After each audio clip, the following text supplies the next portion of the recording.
Hello and welcome back to another deck design video. Today I'm going to be re-recording my Esper mill deck. This is a modern deck. The original listing was a version which was black and blue only, where after seeing how the delve mechanic had come with Treasure Cruse and Dig through times, I decided to main deck things like the black ley line. After thorough playtesting, I will have to confirm that main decking the ley line takes out too much, just too many powerful cards that the mill decks require to function correctly. So I went back to having them in the sideboard, but I also went ahead and splashed white. Getting white into a mill deck Esper instead of just blue-black gives me lots of extra benefits, especially in the sideboard against specific matchups. It also lets me main deck something that's very important as well. Let's go ahead and go through the main 60 here. Then I'll show you the sideboard I'm currently running, and then also a giant stack of other possibilities. Main deck creature-wise, I'm only running 6. The important one is the Hedron Crab. Against any veteran player who knows what mill will try to do, they know this is an immediate threat. It's not just because it can chump block 1/1s, it's because I can crack a fetch land after playing it, or even ghostly quarter myself and mill 6 immediately and repeatedly. Especially when you have more than one out. These have to be immediately answered. They don't look threatening, but they are very threatening. I'm also running 2 snaps main board. I was earlier running augurs, simply because I liked the defense, and sometimes against a very aggressive deck I won't have enough up to already make use of a Snapcaster. Went ahead and just put 2 of them back in because I love Snapcaster. He's terribly broken, but I mean, in a mill deck that only has like these and 2 other non-land permanents, I'm going to have lots of targets for him. Let's go to the bread of the butter of the deck. So if there's 2 non-land permanents, 6 creatures, and lands, that means all these are spells. In this deck, Visions of Beyond is essentially an Ancestral Recall. Most of the time you will definitely want to hold on to this because you don't want it to cantrip. It's an instant speed, draw a card, or draw 3 cards if a graveyard has 20 or more cards in it. So if you've successfully milled a third of their deck, this is an Ancestral Recall, which is just straight out busted. Again, this was a card I could not main deck when I was running the main deck ley lines. Losing access to this card draw means you have to find other card draw, but this is just such a powerful 1 mana equating to 3 cards. This is too powerful to lose. So this is probably one of the main reasons we went and took the ley line out of the main deck. So of course there's 4, and there's also 4 Thought Scours. Having a early 1-drop cantrip that also mills a little bit. It is very good because this will throw off some scry, but also it allows us to streamline the deck, lowering the mana, the actual number of lands in the deck. I'm running 22 lands currently. If I were not running this many cantrips, then I would have to have more. And of course we're onto the mill itself. The epitome of mill is Glimpse, 2 mana equating to 10 cards. There is a rare, a blue card, 1 blue that mills 5. It doesn't have any other benefit, so this is just better. So we have to have, of course, a 4 of these. I was running Mind Funeral, like a partial set and a partial set of Breaking and Enterings. Being that I am not main decking as many extract effects as I used to, I used to have about 8 extract effects, maybe more, and they can hit non-basic lands. So if you have a really good run and you can extract maybe 2 playsets of non-basic lands, then Mind Funeral becomes better. But that's an inconsistent thing, especially against monocolored decks. Breaking is the more consistent mill because it's just 2 to hit 8. Very close to Glimpse, just 2 less. I was also running a Blood Crypt, a Singleton Blood Crypt for a while to make use of Entering. It never happened. There is, of course, the chance of putting this under the land coming up called Shelldock Isle, where I can instantly do Entering, maybe if someone has an Eldrazi that's going to reset their deck. Again, that's nothing that's ever happened, but I mean, it's a possibility. Then, of course, the goody one, the one that we kind of want to dirtle with, is the possible free to cast Mill 13. This happens very frequently in modern, even monocolor decks like Burn run fetch lands to make use of things like Searing Blaze. So this is ideally a free spell. This is otherwise the most expensive spell in the deck. There is a set of 4. But there's also a pair of traps, or tutors for traps. I can instant speed tutor for a trap. So this could be number 5 and 6 of the archive trap, but really if I've done more than 2 archive traps, then I've either already set myself up to win, or I'm about to lose because I just couldn't do it fast enough. Being that their instant speed is very good. Crypt Incursion is another card that I had to remove when I was main decking ley lines, because I just couldn't, there was no targets for it. But this is such a powerful card. A lot of people don't understand just how beneficial this card is. If you just consider being lightning bolt in the face a few times, and maybe we've milled out 2 creatures. So if they bolt me twice and I've milled 2 creatures, this one card undoes all of that work. If I mill out a lot more, like half their deck, then this is going to put my life total far out of range for aggro or burn. Well, some burn doesn't run creatures, but some of them do the flashback creatures or hellsparks. Things like that. This, again, this offsets so much. I'm main decking 2 of these. Because, again, the favorable matchup there. Sometimes you go up against control and this does nothing. But the likelihood, it does so much more sometimes. I am running 3 extract effects. I like this one over the split second one because I can do this on turn 0 before I actually have a land drop. And reason to add white. There's only 3 white cards in the deck, but it's Path to Exile. Again, removal for something I can't deal with, but also it causes a shuffle effect. Like, I look through the opponent's deck with this one, so this will not give the traps. The traps will not work. The trap only works if the opponent searches their deck. I search their deck with this one, but this one right here, the opponent searches their deck. So granted, I am helping them maybe ramp a little bit, but I'm removing something that may be killing me, and I'm also getting another trigger for the trap. So, I mean, Tarmogoyf is going to wreck my face. This will answer the Tarmogoyf, but this will also give me a trap effect. Main decking 2 Mesmeric Orbs. I'm always on the fence of the card. I don't suggest running more than 3. It really depends on the play match. Like, if you're going up against someone with lots of tokens, or lots of permanents, or if it just really depends. Against some decks this does nothing, especially against counter and control. But against anyone running like the whatever the guy is that whenever you cast a spell you get a 1/1 elemental, those guys are going to turn sideways as fast as possible. So this is going to end up milling at least 5 plus a turn. Getting 2 of those out is also good as well. They also help Snapcaster give more targets because I mill myself. As I said, I'm running 22 lands currently. Ghost Quarter is very similar to the Path of Exile. Path to Exile, because I can make them search their... Well, I don't make them search their deck. They have the option. So this could be a strip mine if they know what I'm up to. So I got 3 of those. I'm down to, I believe, only 2 Shelldock. Yeah, 2 Shelldock Isles. This is a whimsical card. Sometimes it does nothing. Sometimes it's the one that saves you.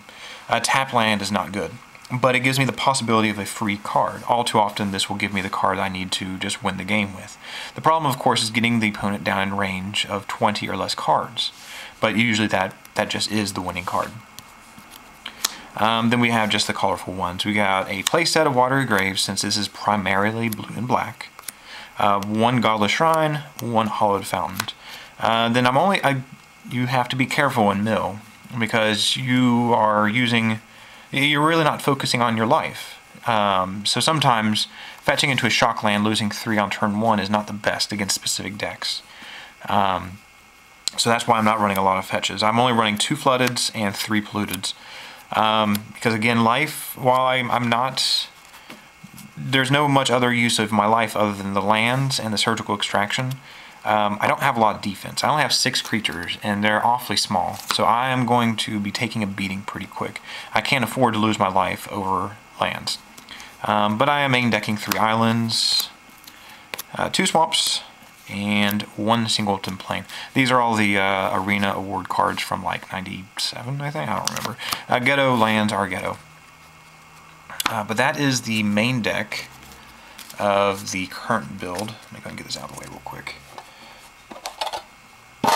Let's see. The deck is, of course, held in a fancy Braum box. I love Braum, and the artwork is fantastic. Let's go on to the sideboard.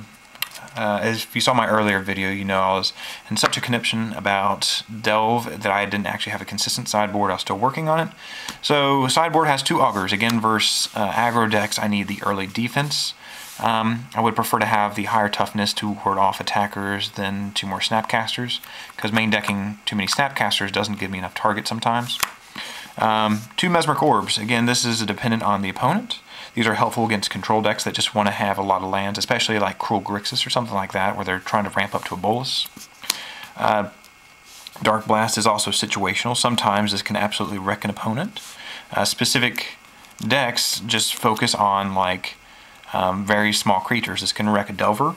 It's just super situational, but oftentimes it helps because I can dredge it back.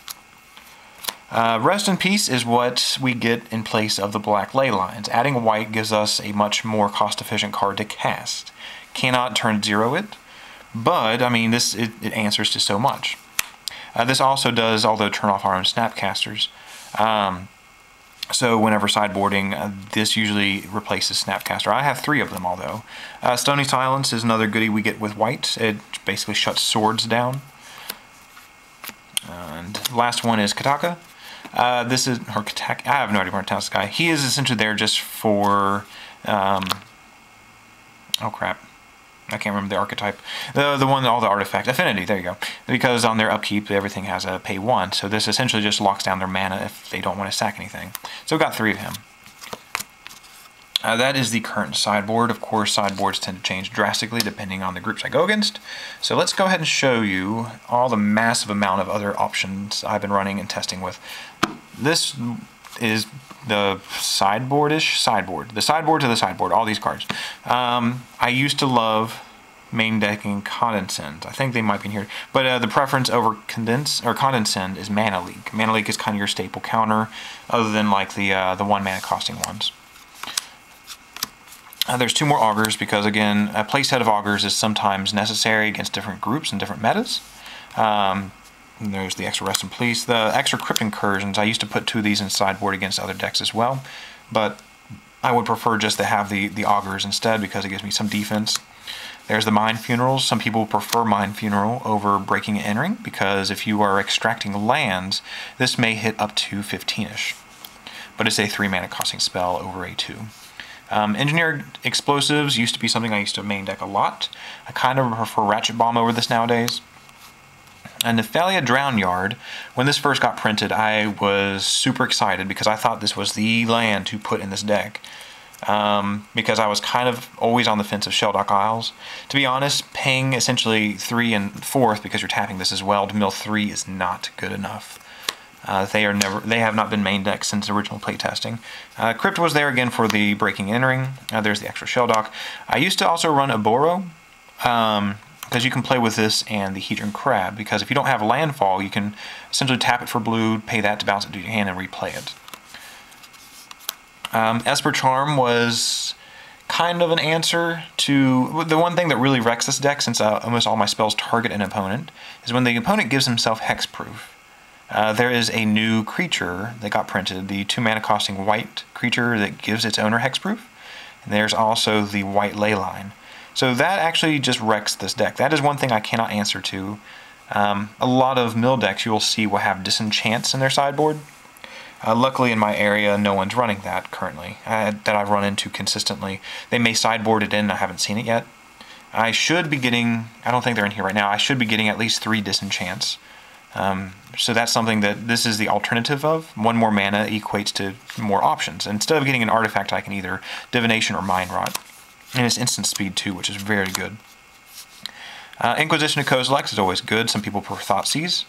Hurkyl's Recall was what I was running as an alternative to the white guy, this guy. This guy is just better against Affinity. This one just bounces in. It's a temporary answer, but they can usually just drop everything again. Echoing Truth is just a really good bounce for more than 1 target. Compulsive Research, when I was main decking the ley lines, I did not have Ancestral Recall. I did not have the Visions. So this was one of the possible draw spells I was working with. Sorcery speed for 3 mana, although is not that good. My preference was actually Telling Time. Technically not draw, but it was setting me up for exactly what I knew I was coming to get. It was usually done at instant speed into someone else's turn. I really like Telling Time. This is the alternative to my Mana Leaks. I actually like Condensend better because I like scrying. And then there's some more extract effects. There's the Extra Surgical. This is the alternative, or sometimes in addition. You oftentimes see mill decks run both. And that's a good idea, because if you extract their entire play set of cards, if you know what that person's playing, and you can extract 4 cards, 1 from their graveyard, maybe some from their hand, that's a good deal. But again, it's situational. If you don't know what they're playing, you don't really want to main deck like 6 of these, because then you're just kind of going for luck. And then there's this one. A lot of older mill decks used to run this, at least 2 of. It does the same thing. It extracts playsets. The cool thing is this hits every playset that's not a land. The basic land. The bad side is I cannot get their hand. I don't know what's in their hand. Being that it's 5 mana at sorcery speed, it's not always the best. So some mill decks you may see it running around 2 of these. Because again, if you're extracting like entire play sets out of their entire deck, not just one singleton like the Extrepitates or whatever that, this can actually end up just massively wrecking them, but you're not hitting their hand, so you don't know what's about to happen to you. Slaughter Pact is just your good removal. If I used to like this, but since I'm running Path to Exile, I think Path is just better than this. And a lot of mill decks also, they won't run many creatures, but they'll do a Darkness and Damnation package. This is really good against Infect, where they may just be trying to massive pump their creatures for a turn. There's some extra Dark Blasts. Illness in the Ranks is really good against Young Pyromancer, where there's lots of tokens. In specific builds, this is not super common. Young Pyromancer is great because, well, blue-red Delver decks are everywhere. It's just so cheap and cost-efficient, and especially with the new Delve cards, it's just making it really common. So I guess if you see those, and lots of Young Pyromancers tend to be included in those decks, then this is a good answer. And of course there's the 4 ley lines. But that's the tricky thing about Modern. When it comes to Modern Mill, there's just so much to change. Like there's just so, it's a very fluid format with things that just came out, especially the new Delve cards, where it's essentially they can Ancestral Recall themselves. Being mill, I am fueling that for them. I am helping them fill their graveyard. So it kind of really hurts. That's why I had the big idea to main deck things like the Black Ley line or Rest in Peace. Again, it's super situational. Something like this is great turn 0. This will just absolutely wreck a Reanimator deck, a Dredge deck. Something like that. It's just anything, even like the 40 land Life of the Loom decks, these will shut down. But that's all situational, really. I always suggest mill, at least giving it a try. Alternate win conditions are funny. One other thing, before I get too far away, I was doing just a random search on Gather, and I ran into something I had forgotten existed. Check this out. This is a 2 mana costing 1/2 First Strike Wither. When I saw this, I completely forgot this existed. I think last time I saw this is during drafting of Shadowmoor or something like that. So I went ahead and got a playset of them. What I have is a slight desire to make a variant of Hate Bears in mono red. Because when you consider this, and just think about how many creatures this shuts down in Modern, not just like your obvious things like Thalia and whatnot, but just in general, First Strike Wither with 2 toughness. He's going to ward off so much. Especially if I can get 2 of these gangbanging on like a turn. Well, I mean, it's super situational. But just the idea of Hate Bears in mono red with things like Ash Zealot, it just sounds awesome. I don't know if it'll work out. I'm going to keep brewing it for a while. The problem is I got these in foil because they're dirt cheap. I don't like running foils in Modern because in constructed competitive formats, granted I got all 4 of them, if you don't have a place set, then the opponent may remember non and versus foils. They also tend to crow, and that's noticeable sometimes, but if you have any ideas, if you like the idea of a mono red Hate Bear, then shoot me some ideas or comments, anything, suggestions. There's lots of creatures I could add in here. It's just a gimmicky idea, and I think I'd like to see it work. So I'm gonna work with it for a while. But any ideas, especially if you have any feedback against mill, if there are some obvious mill cards or tech I have greatly missed, then I would definitely suggest letting me know. If you have any ideas for mono red hate bears, then let me know too. Bye.